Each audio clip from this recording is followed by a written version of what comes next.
Berlatar di malam yang gelap, cerita diawali dengan memperlihatkan seorang wanita muda yang berjalan tertatih-tatih dengan mobil yang mengikutinya dari belakang, sampai ketika si wanita terjatuh lemas, muncullah seorang pria misterius yang keluar dari dalam mobil, melemparkan sebotol air minum, memberikan sepucuk pistol untuk si wanita agar segera mengisi pelurunya, dan dengan sengaja seolah memberikan kesempatan si wanita untuk menembak, sebelum akhirnya mati ditabrak oleh pria misterius tersebut.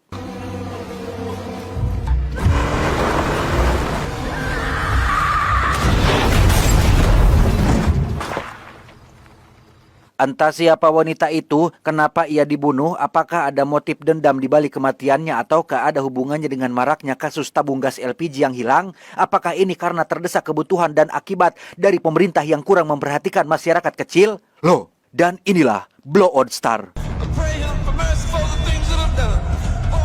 Kisah akan berfokus pada seorang wanita muda bernama Bobby yang sedang berkendara sendirian melewati jalan raya panjang di wilayah gurun yang menjadi perbatasan antara Amerika Serikat dan Meksiko. Dari percakapan di telepon dengan saudaranya, diketahuilah bahwa Bobby ini sedang kabur dari rumah setelah berantem dengan ayah dan ibunya gara-gara Bobby yang kekeh ingin tinggal bersama cowoknya di luar kota.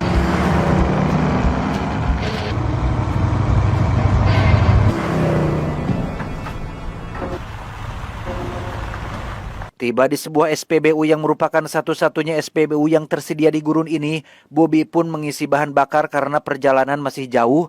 Saat itulah Bobby didatangi oleh petugas lalu lintas, seorang bapak sheriff yang memang bertugas di wilayah gurun ini, dan kemunculannya hanya untuk memperingatkan tentang salah satu ban mobil Bobby yang sudah gundul yang dikhawatirkan akan meledak ketika di tengah jalan.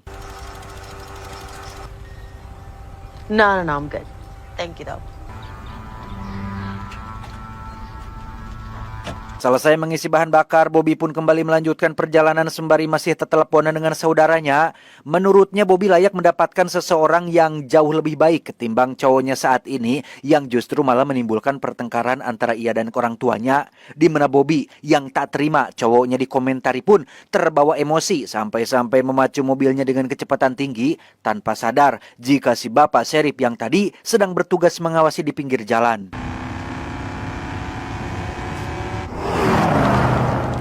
Oh, What's wrong? I think I just blew past the speed trap. Menyadari dirinya akan ditilang, Bobby pun langsung bersolek dengan memakai lipen dan merapikan rambutnya dengan harapan bapak sheriff akan berbaik hati melepaskannya. Oh, hey, officer. Everything all right? Bapak sheriff pun langsung meminta identitas seperti SIM dan kelengkapan surat-surat mobilnya. Pelanggaran yang Bobby lakukan ternyata ada dua. Satu, berkendara melebihi ambang batas kecepatan. Dan dua, telah mengakibatkan kerusakan properti, yaitu broke my light bar. I'm just saying that I think you're mistaken. Ya, Bobby dituduh telah melempar sesuatu yang mengakibatkan lampu sirine mobil dinas milik Bapak Sheriff pecah, padahal Bobby sama sekali tidak membuang apapun keluar dari dalam mobilnya. Entah apa tujuan Bapak Sheriff berbohong seperti itu, ia pun kembali ke mobilnya sebentar untuk membuat surat tilang untuk Bobby.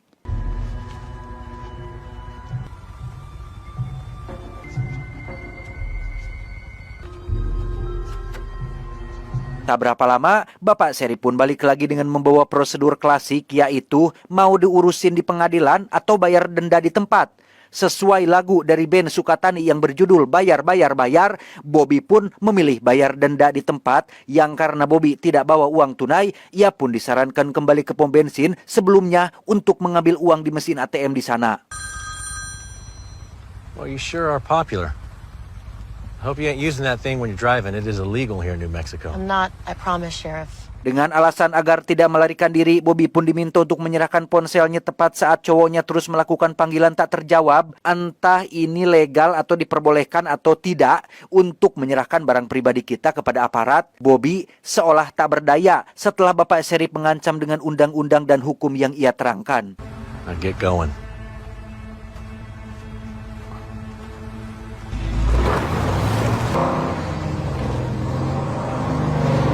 Tiba di pom bensin sebelumnya, ternyata mesin ATM-nya sedang rusak dan sudah tidak digunakan selama kurang lebih 2 bulan. Curiga jika si Serip hanya aparat gadungan, Bobby pun memastikannya dengan menanyakan hal itu kepada penjaga toko di sana. Dan ternyata Bapak Serip itu adalah aparat sungguhan dan menjadi satu-satunya aparat yang bertugas di wilayah gurun ini.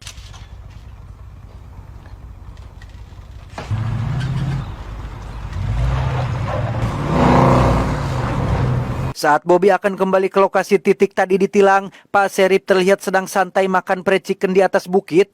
Ketika cowoknya Bobby menelepon, Pak Serip ini entah sengaja ya atau tidak, sekonyong-konyong menjawab telepon tersebut seolah-olah berperan sebagai lelaki selingkuhan Bobby dan langsung menutup teleponnya tersebut tanpa penjelasan apa-apa.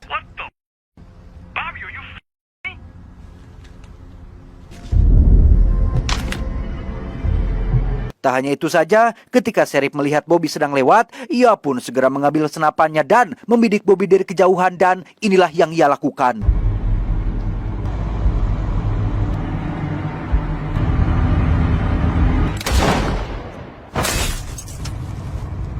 Entah apa maksud Serip melakukannya, Bobby tidak terlalu memperdulikan hal itu. Ia tetap melanjutkan perjalanan sampai ketika ada sebuah mobil di depan yang melaju sangat lambat. Bobby yang gregetan pun berniat untuk menyalipnya dan tiba-tiba...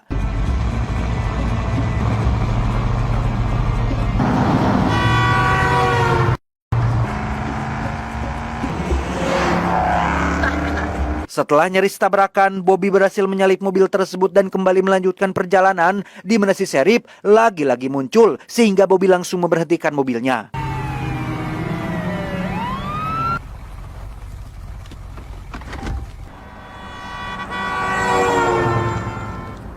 Kali ini Bobby ditegur soal lampu belakangnya yang pecah, padahal jelas-jelas si Serip lah yang melakukannya. Tak hanya itu saja, Bobby juga dituduh berniat kabur dari tanggung jawab sehingga Serip langsung menyuruhnya untuk angkat tangan guna dilakukan prosedur penggeledahan. You can't do this. I didn't do anything wrong. Entah memang bagian dari prosedur atau hanya akal-akalannya saja supaya bisa meraba tubuh Bobby, Serip tetap akan menyita SIM dan ponsel milik Bobby. Karena ATM di pom bensin rusak, Bobby disarankan pergi ke ke mesin ATM yang berada di kafe yang tak jauh di depan dan kembali lagi jika sudah selesai mengambil uangnya. Yes, I understand. Good.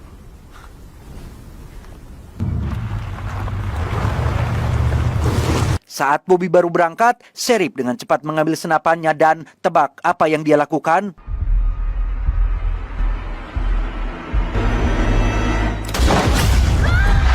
Dan wanjir, Serip menembak ban mobil Bobby yang membuatnya tergelincir dan menubruk tanah di pinggir jalan. Bobby yang ketakutan pun langsung keluar dari dalam mobilnya dan memutuskan untuk berjalan kaki setelah si Serip pergi dari lokasi tersebut.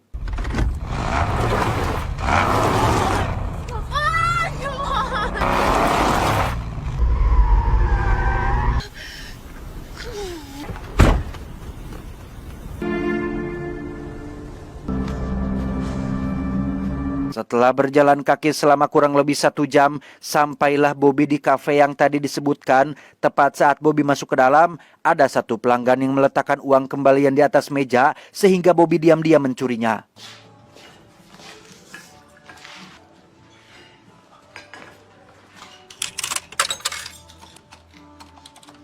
Uang itu Bobby pakai untuk menelepon pacarnya terkait apa yang sedang ia alami. Namun karena si pacar sudah kepalang kesal karena tadi yang angkat telepon adalah seorang laki-laki, ia pun tidak mendengarkan penjelasan Bobby dan langsung menutup teleponnya begitu saja. You bring it on yourself, Roberta. Enjoy your breather.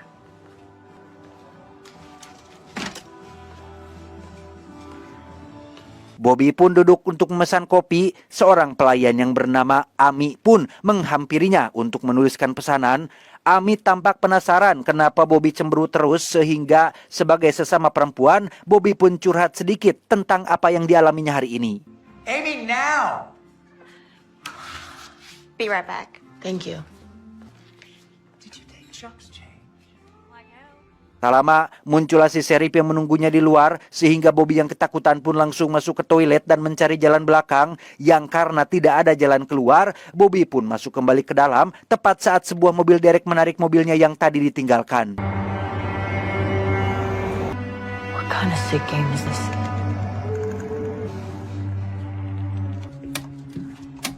Blake's gas station on I-10 was this big, Rob. Ketika Sheriff pergi, Bobby langsung keluar untuk memeriksa mobilnya yang ternyata sudah selesai diperbaiki, lampu sudah betul lagi, dan ban mobilnya sudah diganti. Entah apa yang sedang Sheriff rencanakan, Bobby buru-buru masuk ke dalam untuk menelpon saudaranya meminta bantuan. He's been hunting me. He shot me off the road. He took my phone. Gotcha. Who is that? Is that him? Dan ya, muncullah Sheriff yang tiba-tiba sudah berada di belakangnya. Ia memberikan ponsel dan SIM yang tadi sempat disita. Makin bingung dengan apa yang sebenarnya sedang terjadi, Sheriff pun memberitahu Bobby agar jangan suuzon dulu, bro. Ia mengaku tidak ada maksud apa-apa. Terkait tadi ia menembak ban mobilnya, itu sebenarnya tidak disengaja karena yang sebenarnya Sheriff bidik adalah ular derik yang sedang melintas di jalan raya.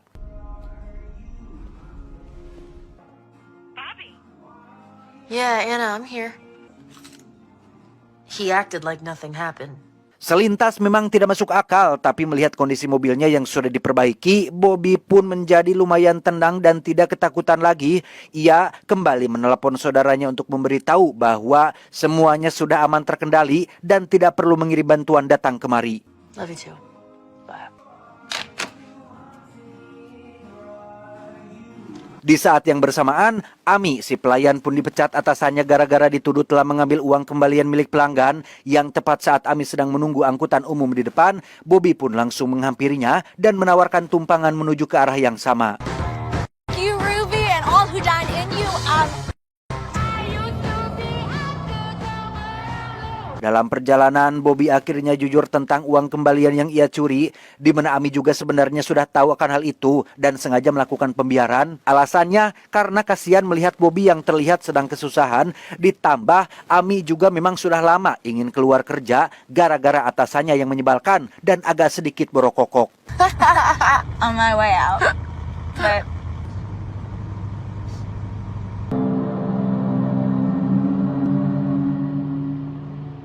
Setelah semuanya clear, mereka berdua pun curhat tentang kehidupan masing-masing.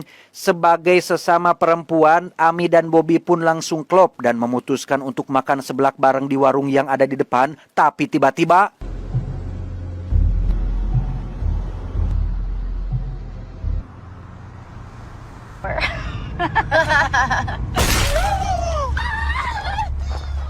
ya, gagal sudahlah rencana nyeblak mereka setelah Sheriff menembak mati Ami dari belakang. Sempat berteriak minta tolong, tapi yang ada di sana palingan cuma Simut dan Kamarang. Bobby kembali masuk ke dalam mobil dan langsung memacu kendaraannya dengan kecepatan tinggi.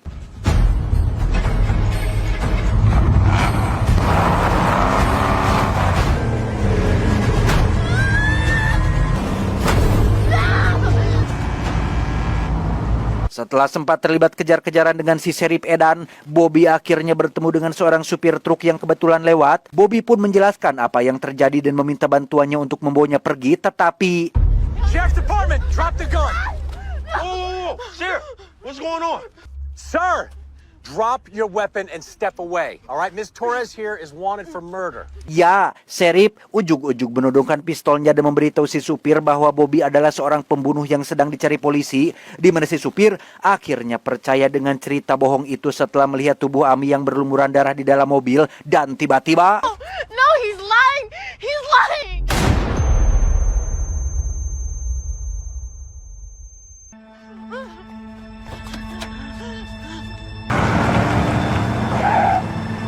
entah apa yang sedang dimainkan oleh si Sheriff ini, ia pun membiarkan Bobby melarikan diri dan menyeret tubuh si supir ke pinggir jalan. Bobby terus memacu mobilnya dengan kecepatan tinggi, berharap bisa segera pergi meninggalkan gurun terkutuk ini.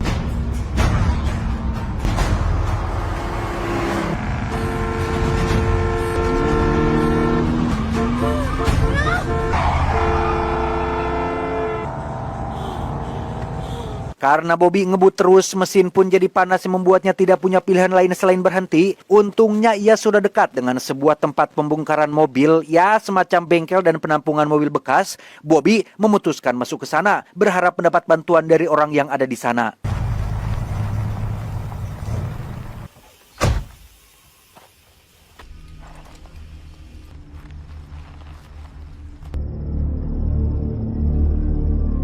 Bobby langsung bersembunyi di balik mobil saat mendengar ada suara langkah kaki, di mana saat suara itu semakin mendekat, Bobby pun mengambil benda tajam dan...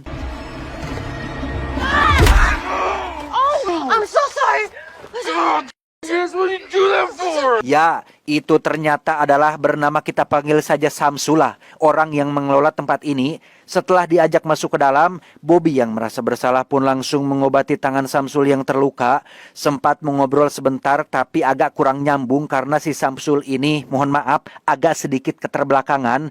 Percakapan mereka pun terhenti saat Samsul akan menemui bosnya yang baru datang. Sementara untuk Bobby, ia izin ke toilet sebentar karena sudah tidak tahan ingin pipis sedari tadi.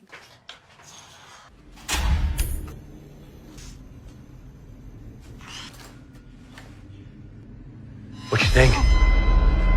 Dan ya, Bobby lagi-lagi harus bertemu dengan sosok Sheriff Edan yang kembali muncul di hadapannya. Sheriff pun menunjukkan puluhan SIM milik para korban yang sudah mati sebelumnya. Ia juga menuliskan seberapa jauh mereka dapat lari dan Sheriff penasaran seberapa jauh Bobby mampu melakukannya. How far will you go? Solid hit, little brother. Disinilah Bobby sekarang terikat di atas kursi bersama dengan Sheriff dan si Samsul yang ternyata adalah masih saudaraan. Sheriff pun sedikit bercerita tentang alasan kenapa ia melakukan semua ini, bahwa ia sangat benci sekali terhadap perempuan. Sheriff menganggap mulut dan lidah perempuan itu lebih tajam dari silet, suka bergunjing, memfitnah, bahkan menyakiti hati laki-laki yang tak berdosa, seperti si Samsul adiknya ini. Sehingga sebagai pelampiasan atas kebenciannya, Sheriff memanfaatkan jabatannya untuk memburu gadis-gadis muda yang berkendara sendirian tanpa didampingi mahrumnya, demi untuk memotong lidah mereka agar tidak bisa bergosip lagi.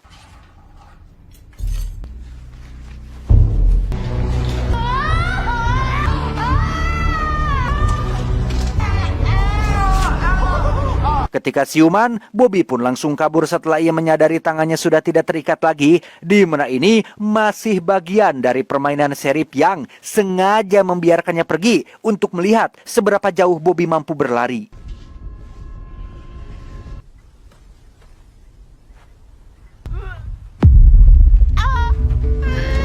Persis seperti korban yang ada di adegan awal, Sheriff mengikuti Bobby dari belakang sampai ia terjatuh lalu menuliskan jarak yang mampu ia tempuh. Lantas Sheriff pun turun dari mobil untuk memberikan botol air minum, termasuk sebuah pistol dan satu peluru sebagai kesempatan untuk bertahan hidup. Dan tebak apa yang Bobby lakukan dengan pistol itu?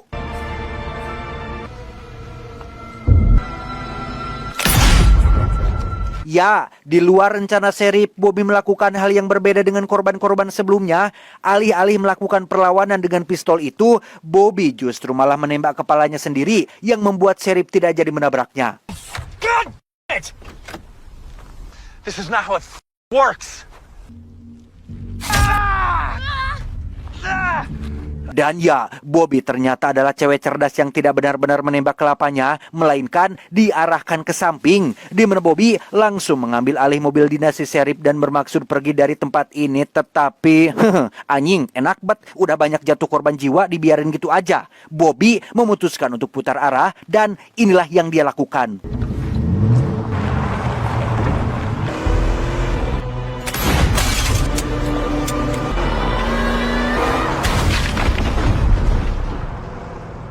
Setelah Sheriff maut ditabrak, Bobby pun kembali ke tempat tadi sembari menenteng senapan di tangan. Ia berniat mengambil kembali potongan lidah yang tadi dibuang dan tiba-tiba...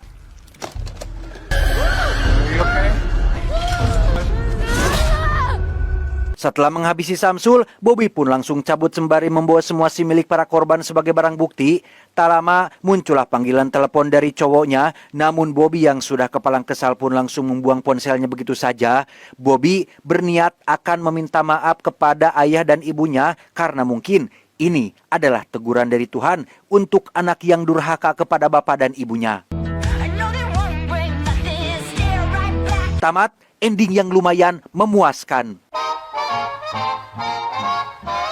Pesan yang bisa kita ambil dari film ini adalah tidak halal bagi wanita untuk bepergian sejauh perjalanan sehari semalam kecuali bersama mahramnya. Ingat, wanita itu adalah aurat. Jika dia keluar, maka syaiton akan memperindah,nya di mata laki-laki. Saya John mewakili jajaran direksi yang bertugas mengucapkan terima kasih dan sampai jumpa di video selanjutnya. Adios, HP lipat, Abah Takokak. Cuau, cuau.